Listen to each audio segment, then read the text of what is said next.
let's look at the setup for your panels. So first off, they're 2-inch strips, they're 6 inches tall, and then I put my mask, this is the stripe mask, over them. And the first thing I'm going to do is cover this up. And I'm going to use my Stampin' Spritzer with the Always Artichoke ink. And I am just going to get that on there. And then I may darken it up and come back later. Let me let this dry and move on to the next. Okay, I didn't let it dry. I actually toweled it off, and how pretty is that? Anyway, that's for another video. So I added some ink to my spritzer, and now I'm going to give it another go.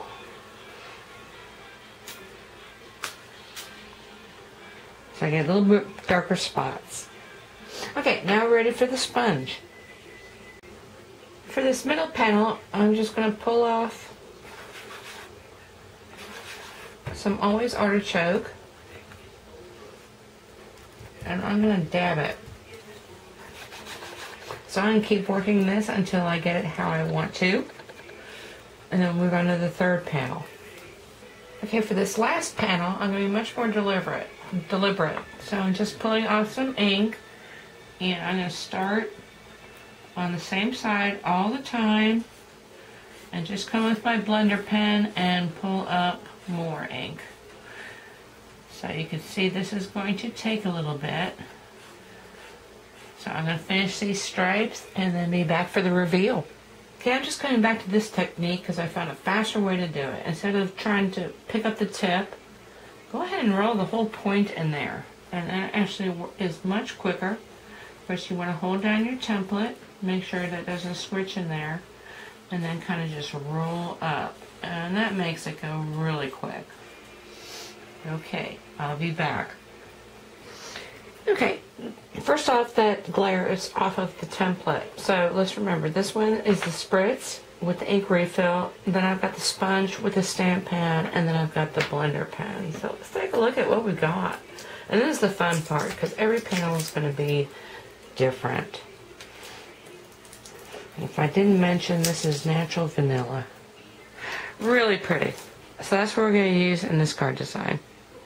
Okay, in this next step, I'm going to take these, I'm going to size them, I'm going to stamp them. I've got several leaves here. I've got 3 different colors I'm going to stamp them with.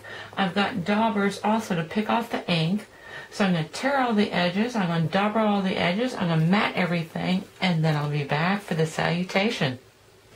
So the front of the card is almost done. I've got everything inked and daubered, torn, and edged, actually on the cardstock as well. And if you follow my dimensions for these panels, and you can see where the stamps are not, they don't fit into these panels. But if you start at the bottom and place this one, and then put this one over on this edge, so close to this edge, close to this edge, and then position this one in the middle, you're good to go. So next I'm going to use this background stamp. I'm going to pick out one of these phrases, which is going to be friendship, and use that for my salutation. I'm just finishing up, and you can see I've kind of moved the colors a little bit, not one right on top of the other. So let me do that. I'm not worried about what goes down below the stamp surface.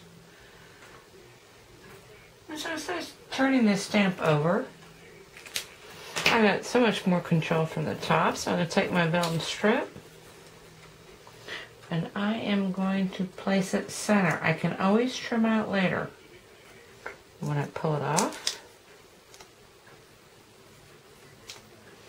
I've got friendship in 3 colors, which I'm really going to let dry. Okay, so I can position my salutation kind of diagonally across all this mess. And I want to leave enough edge here where I can tear that as well. So probably something like this. I've used my Snell adhesive, and I put just a strip on the back, and that's all it takes. And that's how I want it to look. So I'm going to rip that off and square this off, and we'll look at the inside. Okay, so when you're finished with the front of the card, it's going to look something like this. And then if you open it up, the only thing I've done is use the stamps again on the inside, just kind of running them off the edges. And actually, as you're stamping these, you want to do that as well. Anyway, I hope you took something with you can use in your own card making. Thank you for watching.